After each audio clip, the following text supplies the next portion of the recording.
start today off singing. Here we go.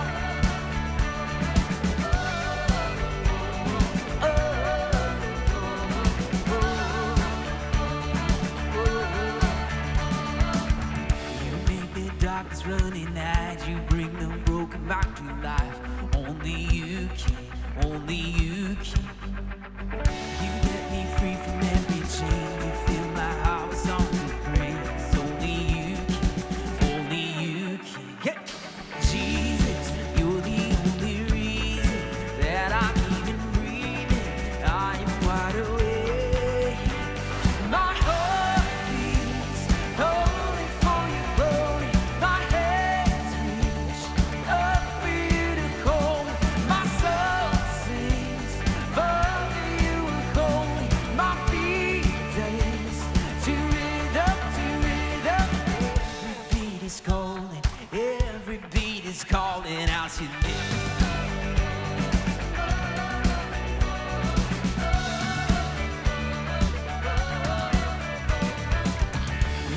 The glory of your throne to bring this runaway back home.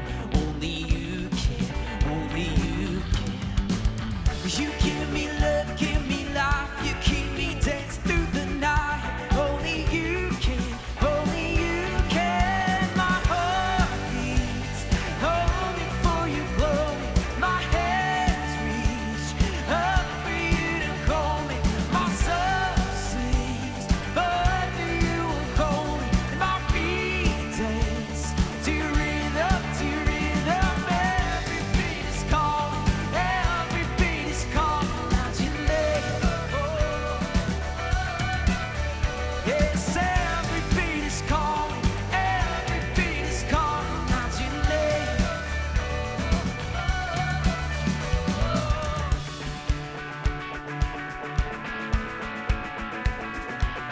All right, let's sing this together. Jesus, you're the only reason. Yes, Jesus, you're the only reason that I'm even breathing. I am wide awake. Oh, you move me. Your freedom is consuming. I feel it rushing through me. I'll never be the same. My heart beats only for your glory. My hands reach up for you to call me. My soul sings, Father, you will call me. My feet dance to the rhythm, to rhythm. Every beat is calling, every beat is calling out your name. Oh, yes, every beat is calling, every beat is calling out your name. Oh, sing it with us. Every beat is calling, every beat is calling out your name.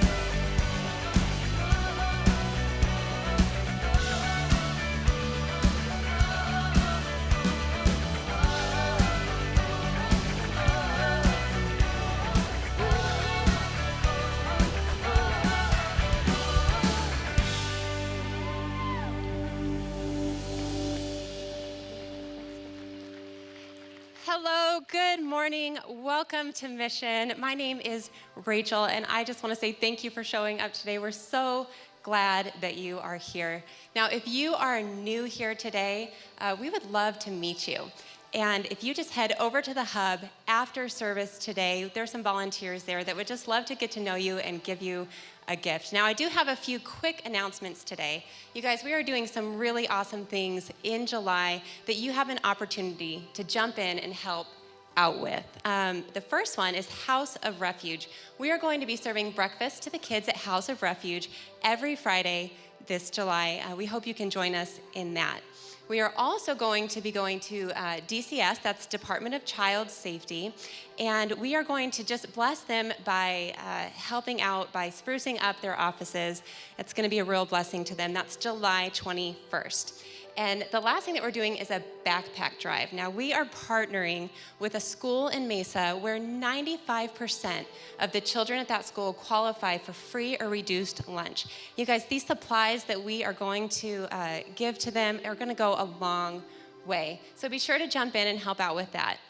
This is something you can do by yourself. It's something you can do with your community group, with your family, with your friends. Get creative.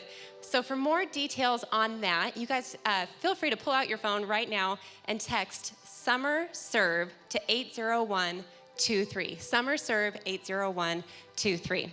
Now, we have an awesome service planned today.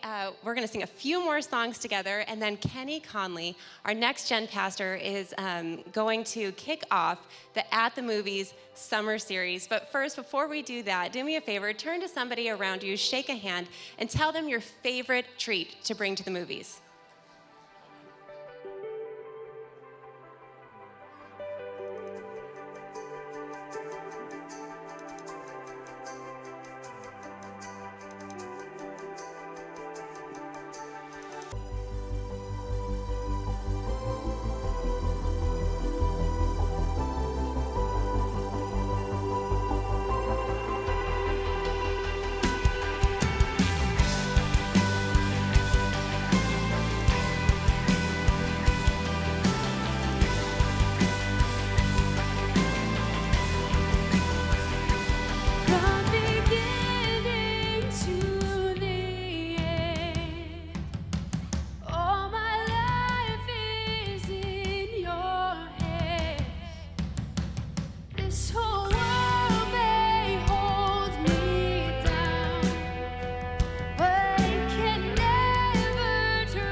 Christ who lives within me, Christ who lives within me. From beginning to the end, you deserve the glory, you deserve the glory. Oh, it's no longer I who live, but Christ who lives within me, Christ who lives within me. From beginning to the end, you deserve the glory, Father, you deserve the glory. 'Cause you are God, you're the great I am, breath of life, I breathe you in. Even in the fire, I'm alive. You are strong in my brokenness, you're sovereign over every state. Even in the fire, I'm alive. You are God, you're the great I am, breath of life, I breathe you in. Even in the fire, I'm alive in you.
We do look to a good Father in heaven, a heavenly Father that has sacrificed for us and demonstrated his love on the cross through his Son, Jesus. And so as we continue to worship, we give back to our Heavenly Father. We give back to our provider as we give of our tithes and offerings. So at this time, you can go ahead and take a seat. I'm going to invite our volunteers forward. We're going to give of our gift of tithe and offering.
Hey everybody, how's it going today?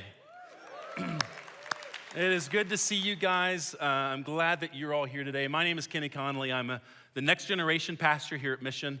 It's an honor to actually get to be here. I don't find myself on this stage that often. I'm usually on another stage in Next Generation, behind the scenes, investing in your kids or leading many volunteers who are loving and caring for your kids. And so it's an honor to be here. I'm thankful to Joel for letting me and trusting me to have an opportunity to be with you today. And today's a great day. We're kicking off a brand new series, At the Movies. This is our third year straight to do At the Movies. It's so much fun and we love it. Basically, this series is about leveraging blockbuster movies that we all know and love and unpacking spiritual truth and themes behind the movies. And oftentimes, this is the reason why some of these movies achieve blockbuster success, because they tap into an idea or a truth that resonates with the audience. And essentially, that's what we're going to talk about this month with this At the Movie series. And I'm excited to be here. I'm excited to kick this off for a handful of different reasons, actually. The number one reason is I love movies. I love movies. I would see a movie every day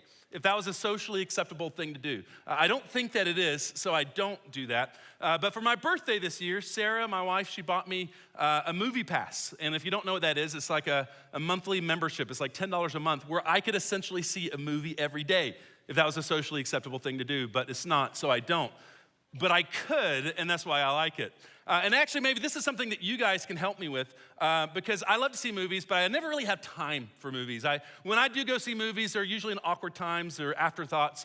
Usually for me, my movie-going experience consists of this. I come home like on a Tuesday from work and have dinner with the family, put the kids in bed. I come downstairs, it's like 8 o'clock at night, and I tell my wife, I think I'm gonna go see a movie tonight. Okay, that's normally what it looks like. And usually the first question she has for me is, who are you gonna go see a movie with? And usually the answer is like, it's 8 o'clock. Like, I just made this decision. I'm probably gonna see the movie by myself. And my wife thinks that that's weird and a little bit creepy.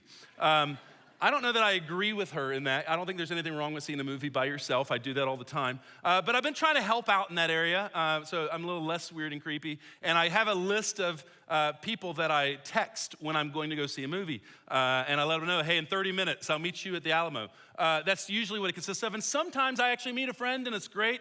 But more often than not, I'm the weird, creepy person in the back of theater watching the movie by myself. And so then I had this idea, like today's my day.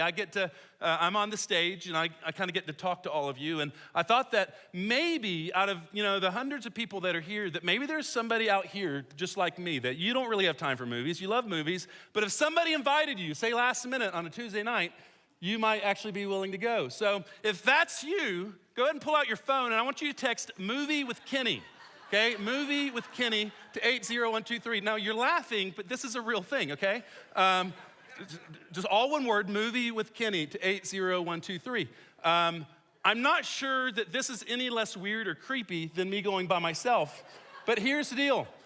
I like movies and I like to make new friends. So text that in and we'll go see a movie together. There's a lot of great movies coming out. So, okay, sorry, that was a little bit of a sidetrack, but an honest, real thing. I'm excited to be here. And a couple weeks ago, Joel asked me to kick off the series with the At the Movie series, and I was excited to do that. And he said, I do have a caveat though. We've already decided what movie you have to talk about. I said, okay. And he says, we want you to share about The Greatest Showman. And immediately, whoa, look at that.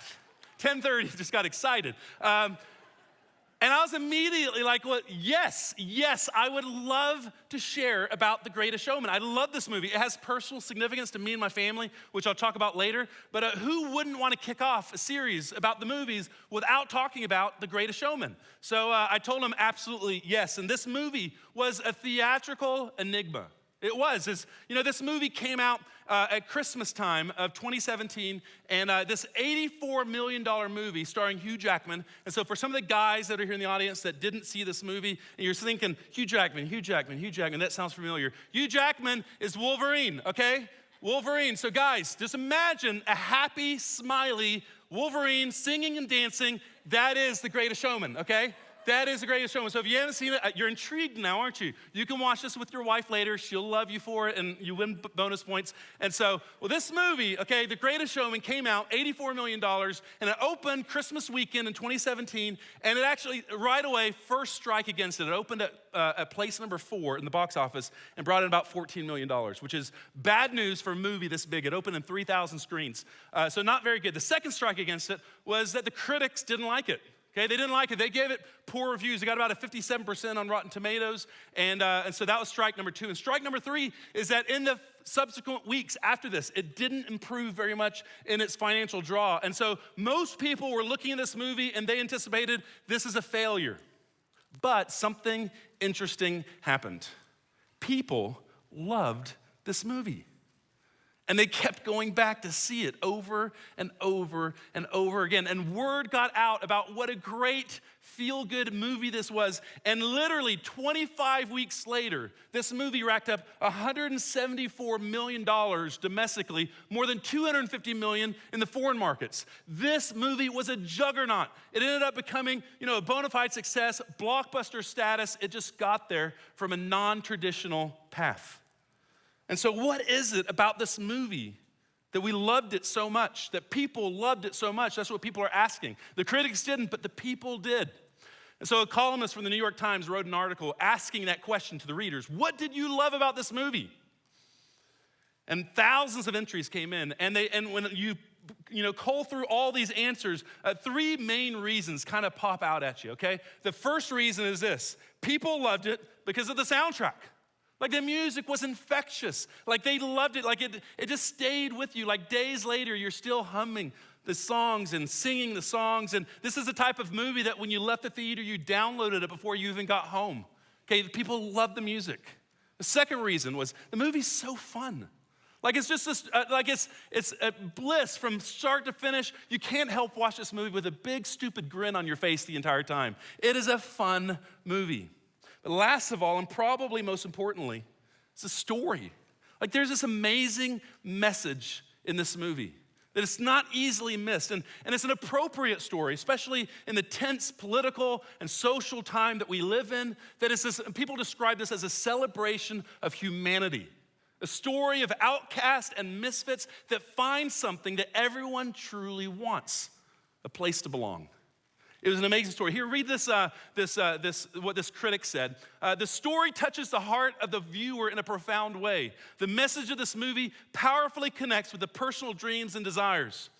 And the viewer feels something significant, not because of what the movie did, but because of something the movie triggers within all of us. This was actually said by me. I'm not really a film critic. But I love movies. Okay, forget that. But this is true, isn't it? Like, this is true. Like, we love this movie because it made us feel something that resonates inside us, in our deepest heart of hearts. Like, this is us, this is true. And we love the movie, and that's why it was so successful. One of the many reasons so successful. So for those of you who didn't see the movie, or maybe it's a long time since you saw it, let me catch you up on what this movie's about. The Greatest Showman is loosely based on the life story of P.T. Barnum. And P.T. Barnum was a nobody who wanted to be a somebody.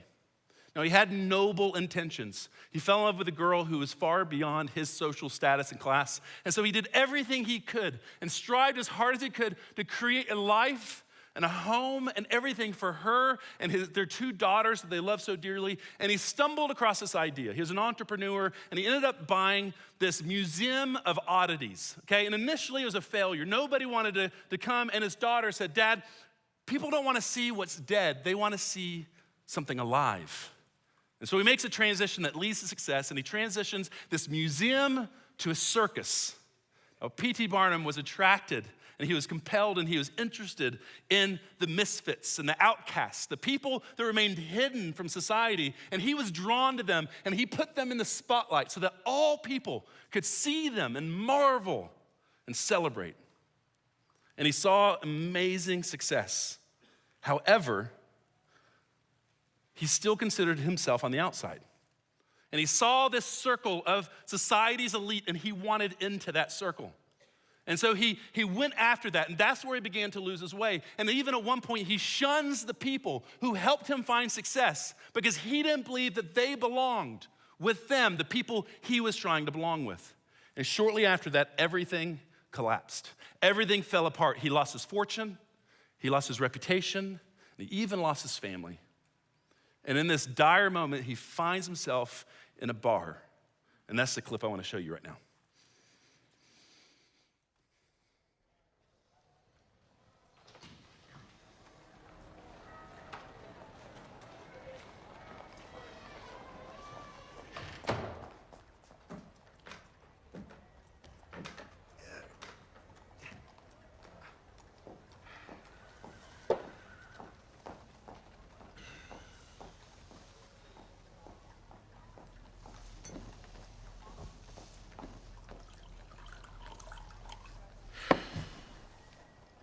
Figured you'd end up here, feeling sorry for yourself.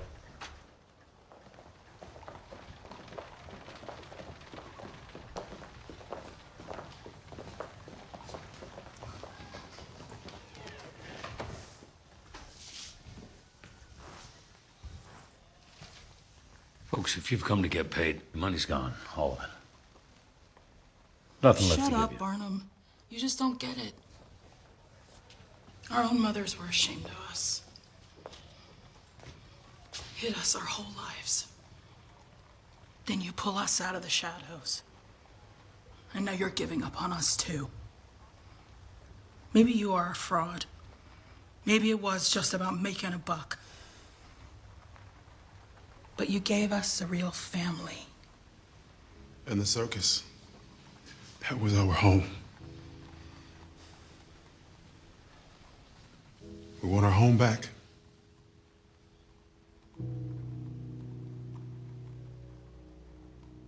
I saw the sun begin to dim and felt that winter wind blow cold. A man learns who was there for him when the glitter fades and the walls won't hold. 'Cause from that rubble, what remains can only be what's true. If all was lost, there's more I gained, 'cause it led me back to you.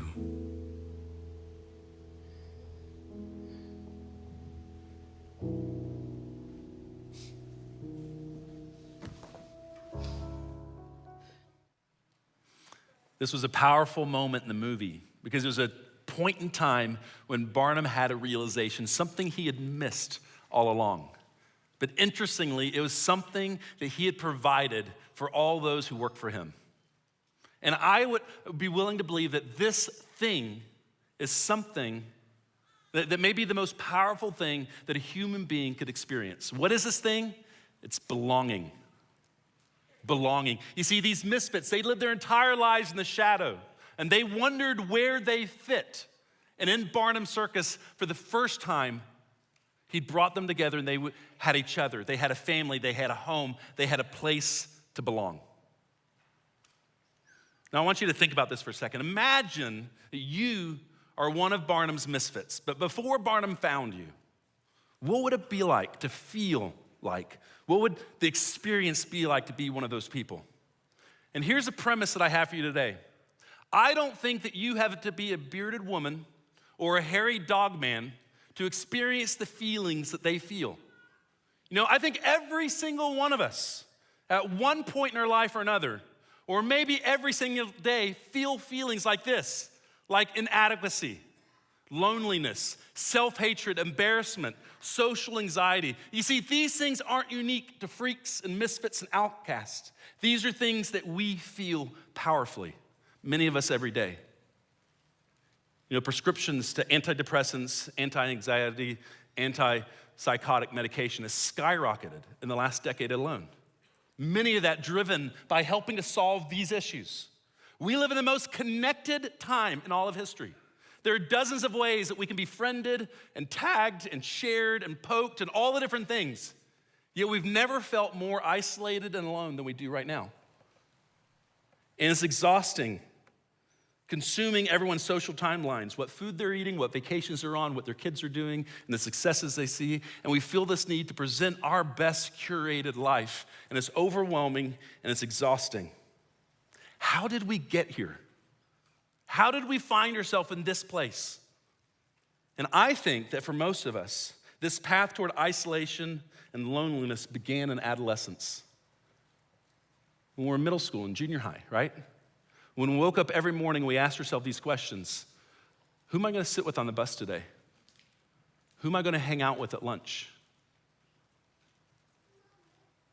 Are my friends going to like what I'm wearing today? What if I say something dumb? Oh, dear God, what happens if I don't fit in? For so many of us, this idea of not fitting in has been something we've been struggling with since the very beginning of adolescence. And we've been chasing that ugly monster ever since. Brene Brown is a research professor from the University of Houston, and she recently wrote a book on this very topic, this pursuing this idea of fitting in. And she spent 15 years studying shame and vulnerability and courage and empathy. And in 2010, she gave a TED Talk, which ended up becoming one of the top 5 TED Talks ever viewed. It was a talk on vulnerability. It's seen by over 30 million people. You might have seen it, you might have heard of her. And she just wrote this new book called Braving the Wilderness. Now, it's an incredible book, but I have to caution you, she likes to use a lot of adult language in it, but that caution, read away. And she describes how we are neurobiologically hardwired for connection and belonging. We don't just want it, we need it. It's how we're hardwired, it's who we are. And she goes on to describe it like this. If I get to be me, I belong. If I have to be like you, I fit in. She describes this difference between fitting in and belonging, and there's fundamental differences there. And if I get to be like me, I belong. If I have to be like you, I fit in. She goes on to say it this way as well. True belonging doesn't require you to change who you are. It requires you to be who you are. You know, when she was doing this research, she talks about in a recent interview where she found herself in a group with middle school students, and she was talking about this idea of fitting and belonging, and they were giving so many succinct answers and definitions of what it looks like to fit in versus belonging. And in this classroom, one girl raises her hand and she says, you know, it's one thing not to belong here among our peers, but it's an entirely different thing to feel like you don't belong at home. She sat with that for a moment, and then she threw that back to the students. And she asked, how many of you feel like you don't belong in your own family? And immediately half the class put their head on their desk and they began to weep. How is it that we've gotten here? How is it that we feel this way? You know, when I was a teenager, I remember feeling this tension of fitting in versus belonging. When I was in 8th grade, I moved from Georgia to Virginia, and this was a time in my life I was excited about this move. I realized it was a time for me to reinvent myself. I wanted to fit in a way that I'd never fit in before. And so I had some changes that I was making to myself personally. I actually changed my name. I decided I'd no longer be known as Kenny, but instead, from this point forward, I'll be known as Ken. Well, whatever I did, it kind of worked, okay? I actually fit into the group that I wanted to fit into. That I hated it. I didn't like any of those people. Like, I had nothing in common with them. I didn't like talking with them. Like, I was miserable. It wasn't me. And so about 2 years later, I moved again. My parents moved us, and we moved from Virginia to a small town in North Carolina. And I decided this move is going to be different. This time I'm going to experiment in a different way. This time I'm just going to be me. And let's see what happens. It was terrible. It was terrible. I was completely and totally, categorically rejected by my peers. Now, I know you're probably listening. That sounds a little dramatic, Kenny. No, I'm being serious. For the next year, I sat at a table in the cafeteria by myself and ate lunch alone. I would walk into a classroom and sit down, and a group of peers sitting next to me would stand up and walk to the other side of the classroom and sit down. For about a year, I experienced what it felt like to be rejected and to be alone. And then one day, one of those peers, one of these guys from that group, he sat down with me at my table because he was intrigued with who I was and what I was about. And that guy became one of the best friends I've ever had. He was the best man at my wedding, and I was in his wedding. And it was in this year, this moment of vulnerability 25 years ago, that I see as a defining moment in my life, and it was quickly followed by a season of intense connection. And you know, Brene Brown, she hits the nail on the head. Belonging is what we desire, and that's why her words resonate with us so passionately. I believe it leads to the success of this movie, The Greatest Showman. This whole idea is about belonging. But this sensational idea in this topic, it's not new information.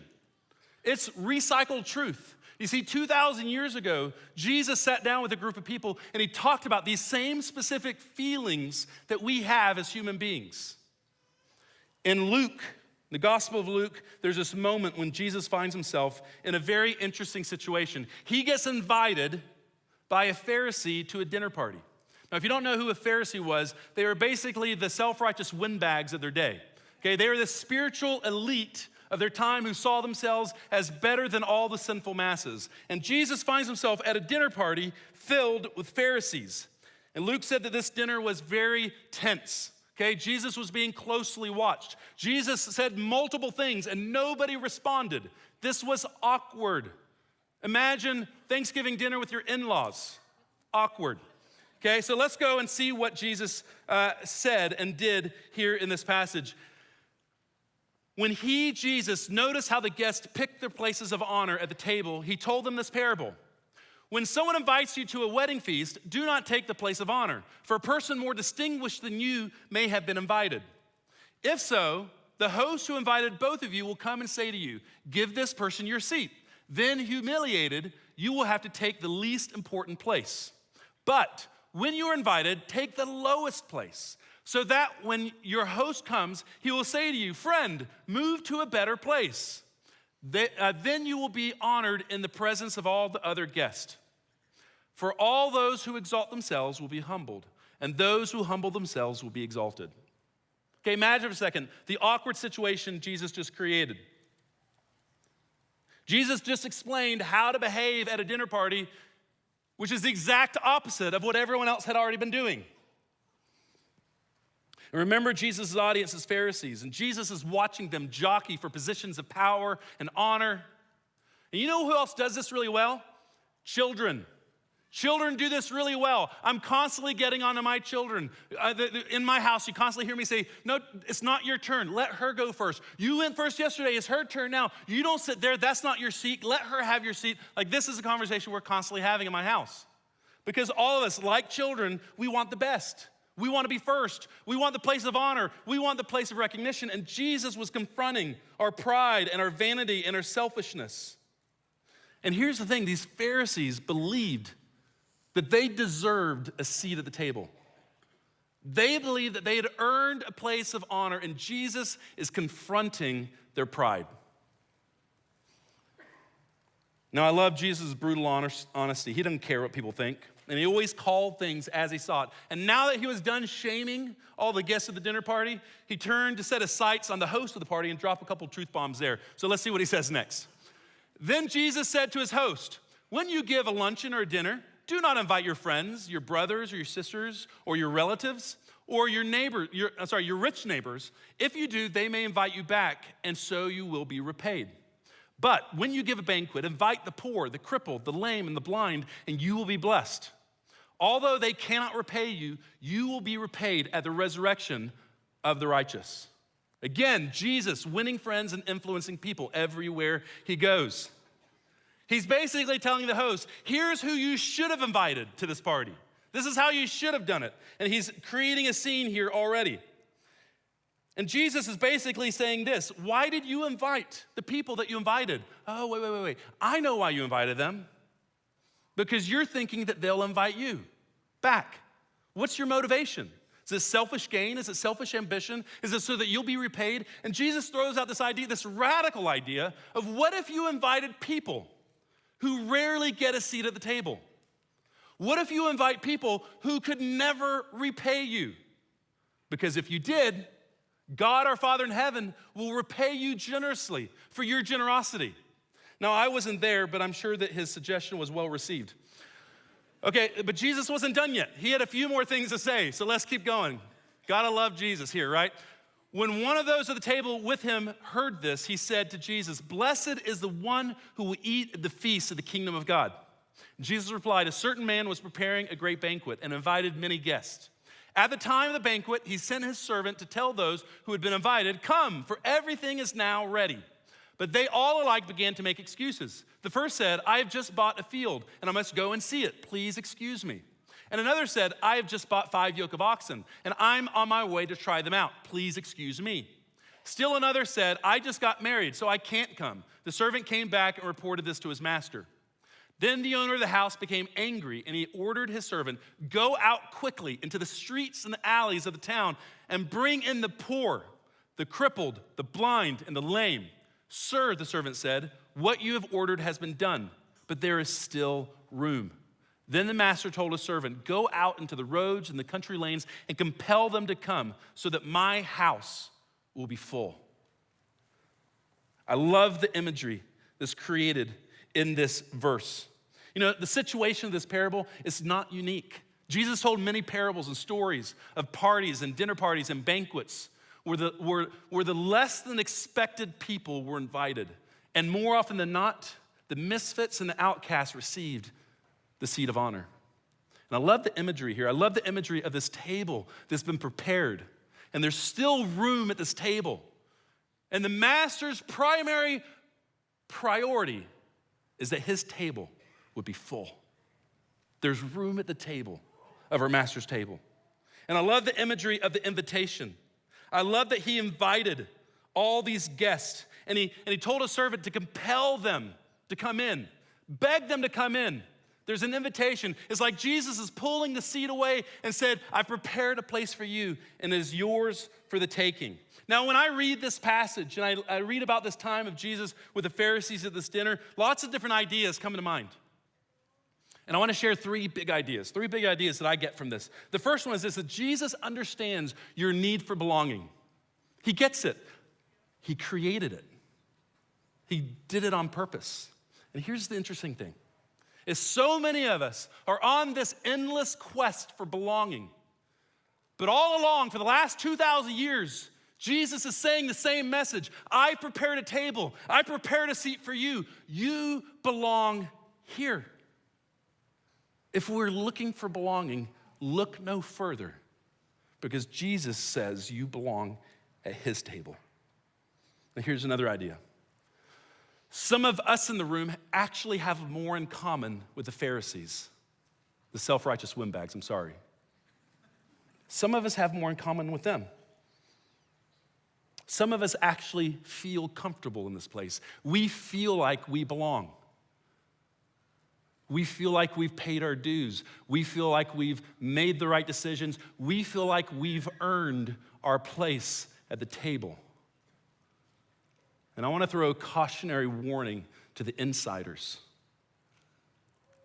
because nobody earns their seat at the table. The only reason any of us have a seat at the table is because Jesus invited us to the table. When we look at others through the filter of who belongs and who doesn't, we've missed the point entirely.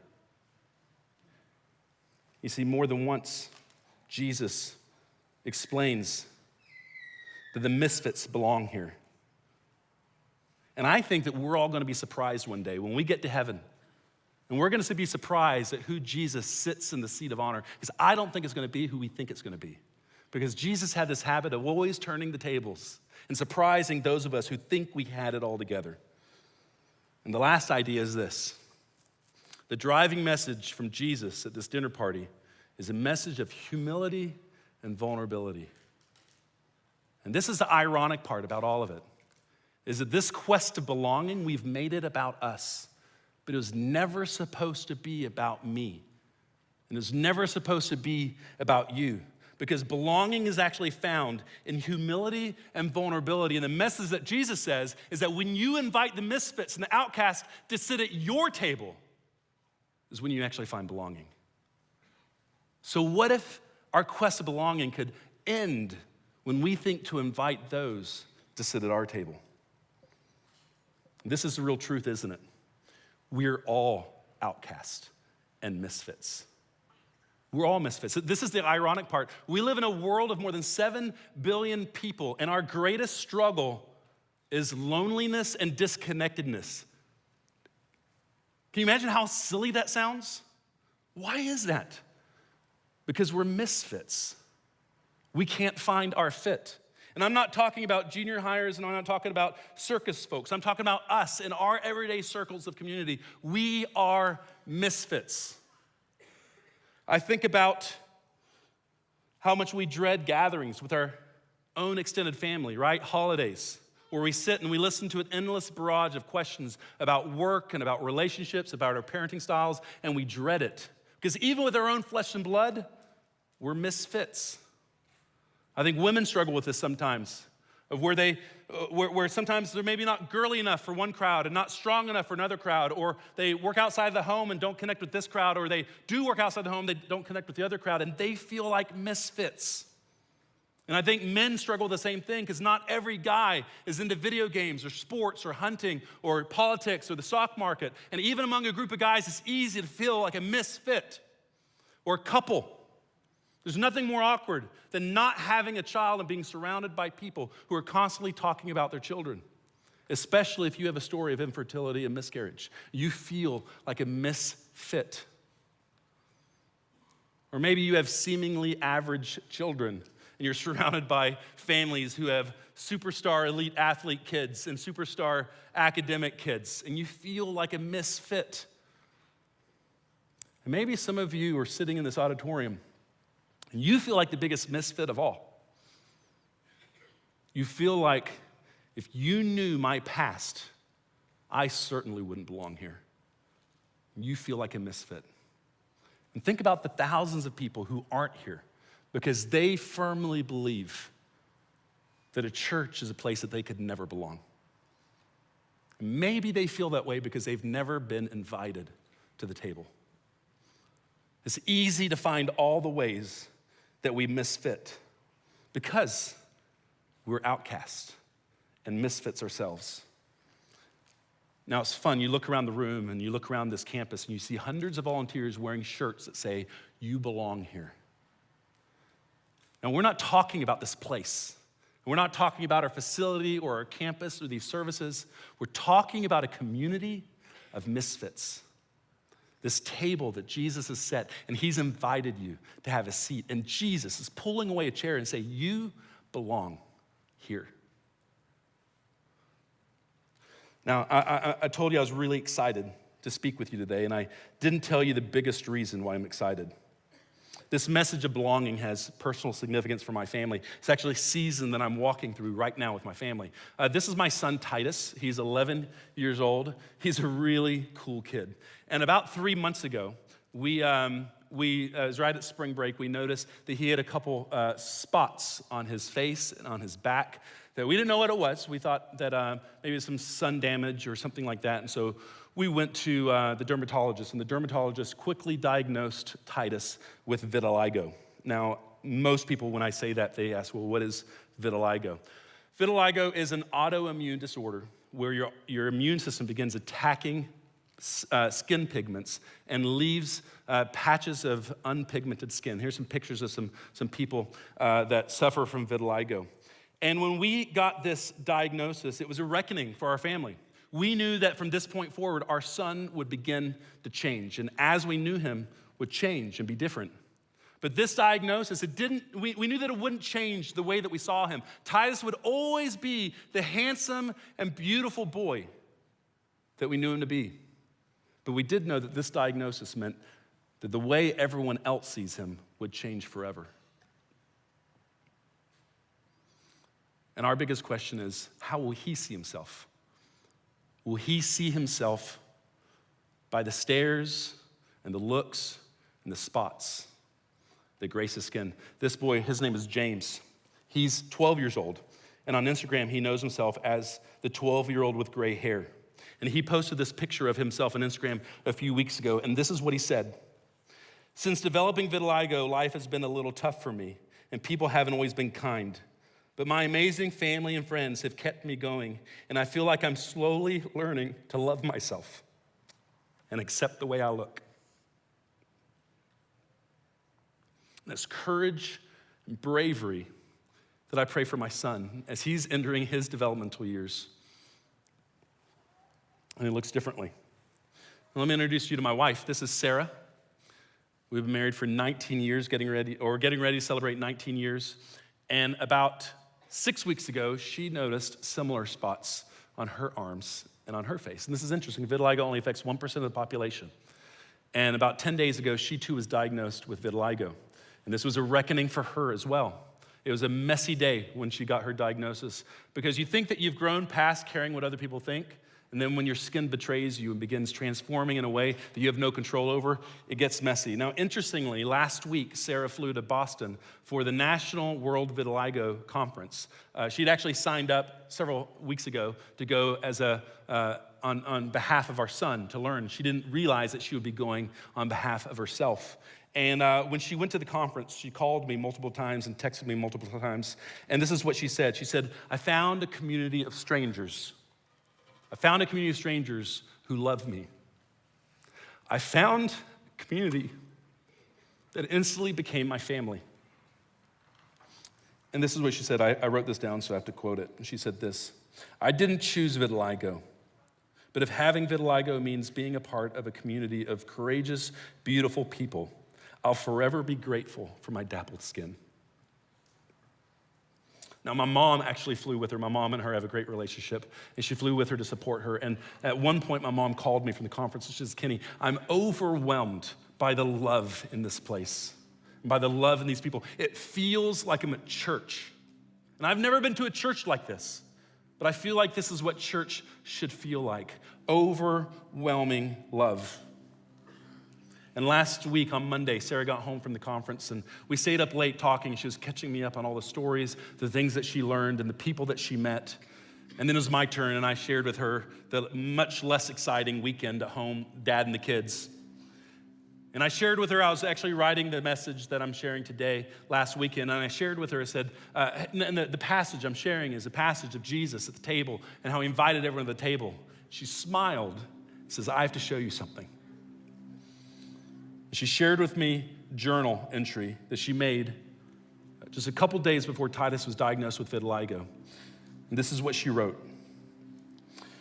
When the storm of a vitiligo diagnosis blows down the house of our small-mindedness, from the rubble, we will build a table, long and wide, to make sure that all who feel alone have a seat to belong. They will know that they are wanted and that they are beautiful. Isn't that amazing? Friends, misfits, you are beautiful and you are wanted. You don't have to be alone. It takes courage, bravery to step into vulnerability and be yourself. And experience the love from a family that will love you like you've never been loved. But I want you to see that Jesus has prepared a table, and there's a seat with your name on it.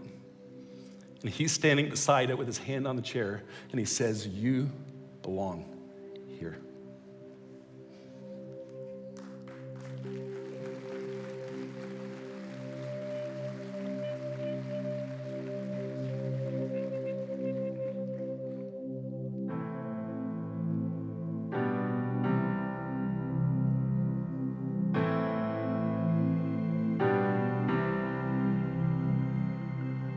I am not a stranger to the dark. Hide away, they say, 'cause we don't want your broken parts. Learn to be ashamed of all the scars. Run away, they say, no one will love you as you are. But I won't let them break me down to dust. I know that there's a place for us, for we are glorious. When the sharpest words wanna cut me down, I'm gonna send a flood, gonna drown them out.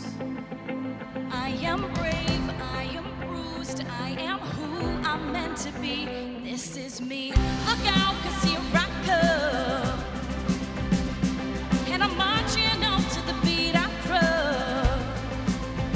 I'm not scared to be seen. I make no apologies. This is me.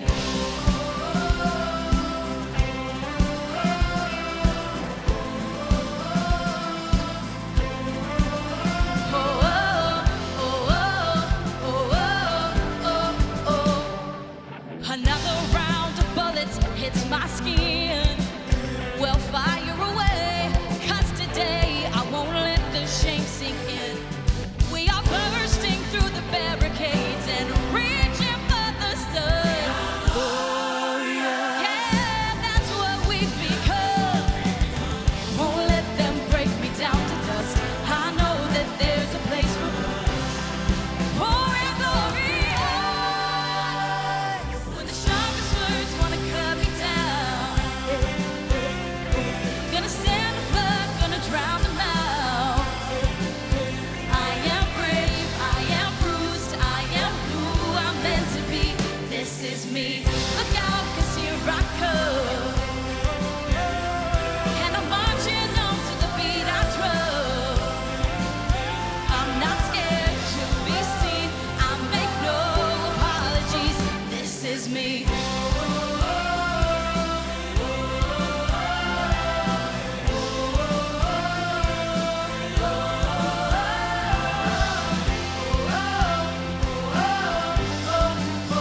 This is me.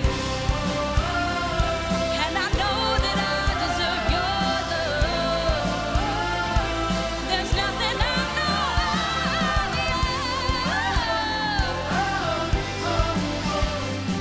When the sharpest words wanna cut me down, I'm gonna send a flood, gonna drown them out. This is brave, this is proof, this is who I'm meant to be, this is me. Look out, 'cause here I come.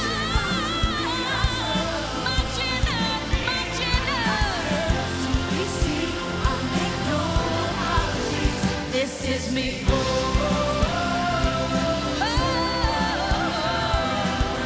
I'm gonna send the flood, gonna drown them out. This is me.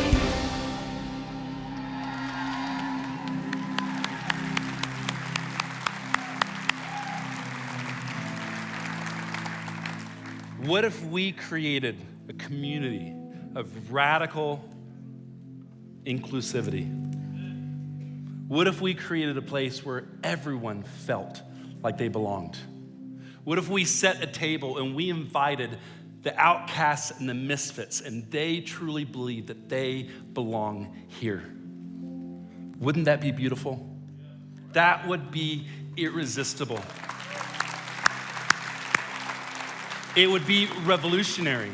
And actually, I think it would be exactly what Jesus always intended. We can do this. We should do this. And we're already beginning to do this for you and for me and for our next door neighbors and the next generation. And this is why I love being a part of a place like this.